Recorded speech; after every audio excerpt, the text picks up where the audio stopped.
Alrighty, chaotic fam. So Titan Quest 2 is on the horizon. If you're like me, you're probably buzzing with a mix of nostalgia and excitement. Because basically we're back diving into the classic hack and slash Greek mythology action RPG experience. But this time around it's looking bigger and better. Think of it as being like a fresh coat of paint with a little bit of some serious upgrades on the formula that made the original so addictive.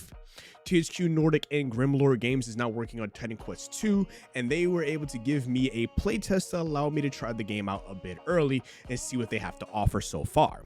But one thing that I noticed is the overall big draw that I'm noticing here is that they're building on the mythology that we all love, right? Greek mythology is one of the most popular mythologies out there. We're not just rehashing like old ground, and they're expanding the world, giving us new stories and new challenges and stuff of that nature. Expect to see some familiar elements like the mastery system.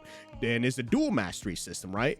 And they got a couple other things that I'll be able to show later in the gameplay showcase. It's that blend of like familiar comforts and fresh, especially if you've never played Titan Quest. If you play Diablo or Last Epoch or Torchlight Infinite, it has that same formula, but this time around it's just a little bit different. And I will definitely say the difficulty is definitely up there. There is also, of course, updated graphics and overall just updated gameplay.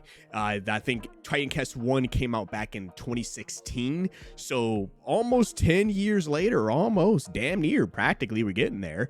It's aiming to truly deserve getting immersive experience that feels both classic and contemporary. Ultimately, Titan Quest 2 seems to just be aiming to capture like that same sense of adventure and discovery, especially with the exploration, just allowing you to explore the world and you get into the own trouble that you need to get into. And it's what really made the first game like practically a hit. Like, it's been a long time since I played Titan Quest 1, but I'm pretty sure like that's definitely what made it like a treat to enjoy, especially when people are kind of getting a little bit tired of Diablo 3. But Titan Quest 2 is practically for anybody, whether you're somebody who's been playing ARPGs forever or if this is your very first time touching an ARPG. I feel like you would actually love to explore the rich mythological world that it's shaping up to be. Like, some of the best thing we'll probably get soon, but this game is definitely worth keeping on your radar. So let's hop into some overall gameplay and see my first impressions of Titan Quest 2.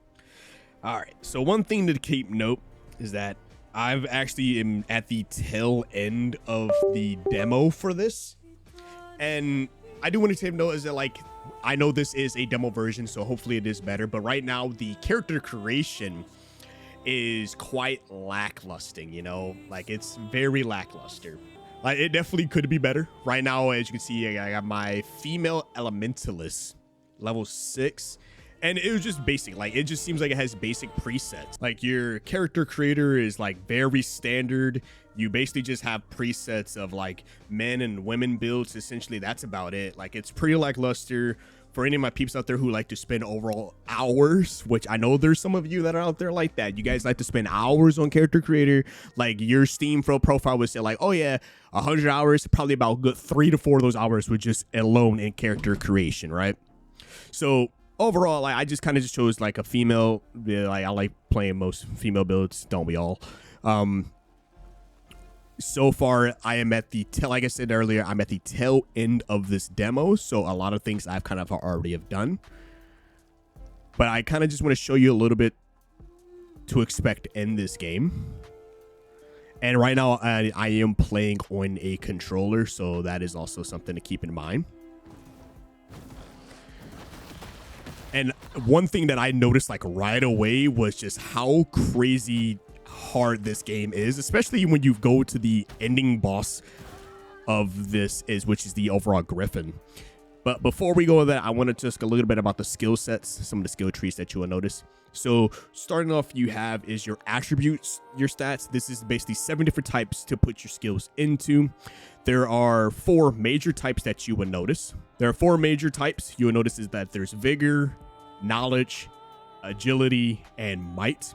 Then, of course, you have the corresponding abilities that go into how you would scale your level. By overall adding the attribute points, you know, into each of these, they will be able to actually influence the corresponding attribute it is next to. And as we get into like the later parts of the tutorial, you actually get to choose like your different masteries, which we'll get to that in a second. But so far, because I am running a more elementalist build, I am rocking I put more points into my knowledge base, but when I put my points in a knowledge, it actually enhances cunning, which basically gives it the basis for poison damage and lightning damage, and it increases my resolve, which basically gives me more fire damage and more cold damage. So, and then if you put it into vigor, it kind of puts into the main 3 overarching ones. So as I level that up, it levels up my fitness, cunning, and resolve. If you level up your agility, your cunning and fitness will be improved. And if you level up might, your fitness and overall resolve will be improved as well. And then moving on to the mastery. So currently right now, like I said, I'm doing elementalist build. So I have put the skill points into my ice shards and my call lightning, and I improved both of those, just kind of giving me a bigger spell range, and as well as just overall maxing my energy out. But like I said, you were able to choose 2 masteries. Now correct me if I'm wrong, chat, let me know in the comments, but I think in Titan Quest 1 you were only able to play as 1 mastery. So this game you get to choose 2 masteries to play as. So I can do either Storm, Earth, and Warfare, which Warfare is kind of like your melee based build, or I'm doing right now Storm and Earth, and kind of just improved upon these guys as it is. So I'm kind of just doing both. I like having dual elemental builds, so that's kind of what I'm rocking with right now. And I wanted to actually show you guys kind of a little bit of the demo, and you can explore. Like, there's nothing super crazy about it. You can explore. Don't always have to go down the main beaten path. Of course, eventually you want to put yourself in there, but like I said, this game is quite difficult.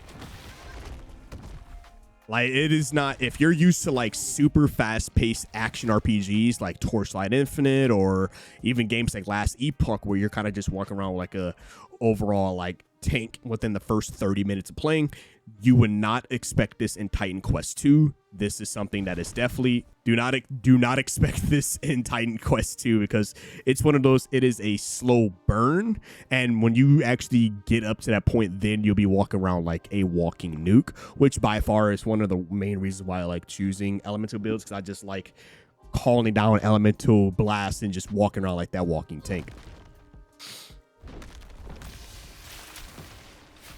But so far, like, it's a slow burn. Like I said, most people would not actually enjoy that, because I know a lot of people like getting that instant gratification. But if you're patient enough, I can already kind of get a nice gist of how this game is going to run just by playing the little bit that I'm playing out of this playtest. And I can only imagine how end game is going to look. Of course, just like most ARPGs, you got your inventory. Right now, we're just wielding a fire staff.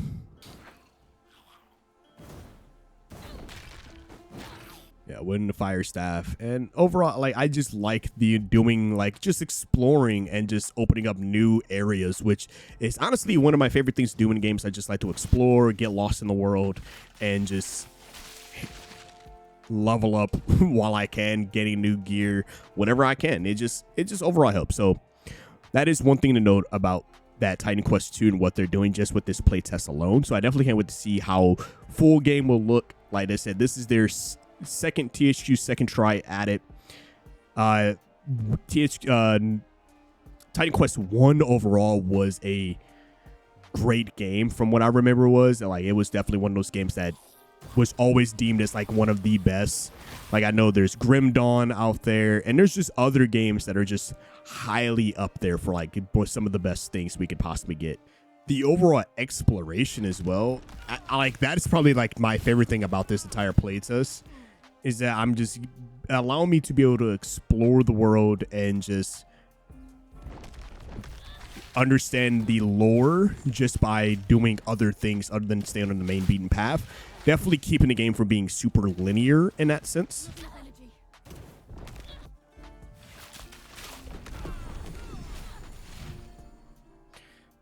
And I leveled up, so perfect. So I actually get to show you guys what leveling up is and how it works.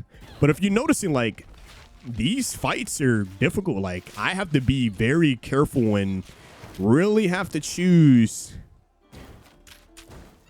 pick my battles wisely, because I've practically almost died multiple times now. But yeah, now I get to actually show you what it is. So now that I have attribute points, as you can see, is I can put my skill set in practically anything. But what I'm actually going to do is put some in knowledge, put some in vigor just to enhance those.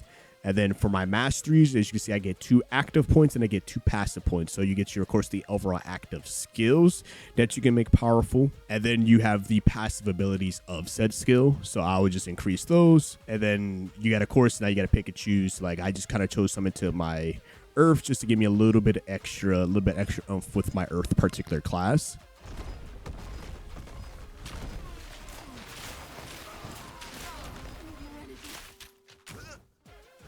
But like, I really got to be careful. That's one thing that I will also say about this game is that positioning matters a lot.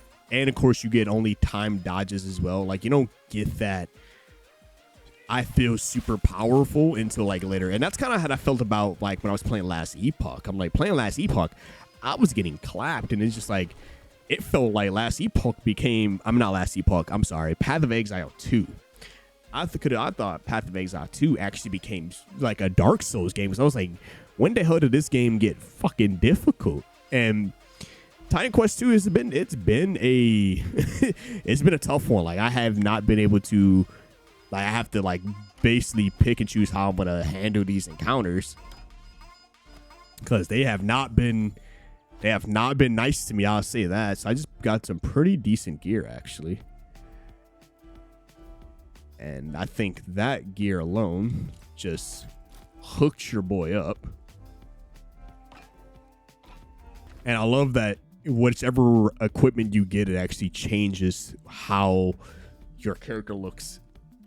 Because there's some games like I think I was playing Torchlight Infinite back when it first came out, and they always have this cool looking gear, but they don't change the look of how your character looks. I'm like, come on, man, what are we doing here? So now we get to the tail end of the demo, which is now fighting the Griffin, which this Griffin has been a thing that was talked about throughout most of this demo. Come to bask in my presence, have you? Fuck you. Oh my god.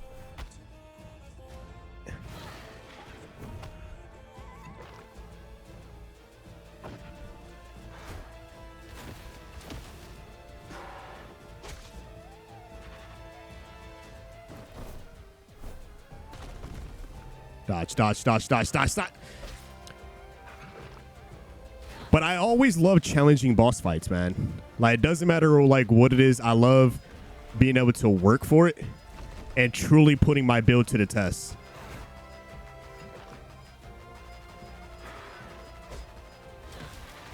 That's it.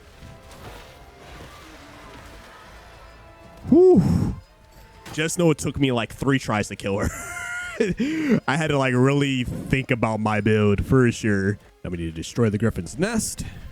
And that is actually the it of the overall playtest for Titan Quest 2. It's just like a small little demo. I do want to thank THQ Nordic for at least letting me be able to playtest this game. So far, my first impressions of the game so far is pretty great. And one thing I say, the story alone is honestly got me so locked the fuck in when playing this. Like, it has me locked in. I will always pursue. The fates have cursed us both. I am showing you. But my overall first impressions of this game, it has a lot to offer. I can't wait to see more of what it has to offer. I have not had a problem with it. No technical issues. The character creation could be a little bit better, but I'm not expecting too much out of an ARPG. Most of the time, it's kind of like bare bones. It's not like super crazy. It's not going to be AAA level of character creation that you will notice. But I will say the overall story, the lore is overall very rich, and Greek mythology is one of my favorite mythologies out there. So just seeing how people portray the world is honestly some of my favorite things to like play in the overall experience. And the soundtrack's also great. Like, it's bumping. I don't know if y'all can hear it right now, but it's bumping right now. I can't wait to see what Endgame looks like. Like I said, we got a lot of ARPGs coming out this year, especially like we got Titan Quest 2. We have I think Diablo 4 had a new season coming out, or I think it already came out. I think Torchlight Infinite also had another season. We have the Dragonkin the Banished, which is a brand new ARPG. And if you guys want to check out that, I actually will have the video linked in the top right-hand corner if you want that, or at the end of the video. So you're kind of just seeing a little bit of the extra gameplay, just now that I'm finishing up the tail end of this demo. And it's like, you can see, like, I'm not really bum rushing right through it either. Granted, I'm only like level 7, barely got much abilities to me. But I can see the potential that the game has, so I can't wait to see what they have more of in store for us, honestly. But I will also say the difficulty. I'm like, this game is kind of hard, right? Like, especially when you're used to like blitzing through things. Like when I was playing Path of Exile 2, I was just sitting there like, bro, what is going on? Like, I'm having a lot more deaths than normal, but I think that's what really makes these games like special. Is just like they're like, there's another one like No Rest for the Wicked that I also covered. It makes these games harder. You gotta dodge more, you gotta roll more. Like, it's a lot, and I can't wait to see what Titan Quest 2 definitely does. And here we go. We made it to the boat. We're escaping off the island. Thank you for playing. So I want to hear what your guys' thoughts are for Titan Quest 2. Like I said, there's not much to go off of the playtest. This is probably, I would say, maybe an hour, a good almost 2 hours of playtime with this demo overall. Like I said, you guys saw the tail end of this demo. You know, I went from level 1 to level 7, and I explored as much as I can of the given area. So to be able to see what this game has to offer, like I said, you get your congratulations, you completed a demo for Titan Quest 2. And then they, of course, have their actual early access, which I definitely can't wait to be able to check out for. So I can't wait to hop into that to actually see what I can do past level 7. But with this demo, you can keep trying out new classes. So like I was checking out the Elementalists. You can check out if you want to do maybe a melee force build, or maybe melee and mage. You know, be able to choose, right? Because you get up to 2 different masteries, and it's pretty good. So definitely can't wait for the early access. Let me know what you guys think about Titan Quest 2. What do you expect? Rise and my first impressions, the game's lore, soundtrack, and gameplay is fun. It is definitely slow and grueling at first, and it's definitely a lot more difficult. But once you get past that, it's fun. This is fun. Like, it's rewarding. I like difficulty games because it's rewarding and it fills up that dopamine. But let me stop yapping. I'm gonna leave you guys going for the rest of your day. But other than that, let me know what you guys think. Stay safe out there. And as always, it's been your host, KSD TV, signing out. Peace.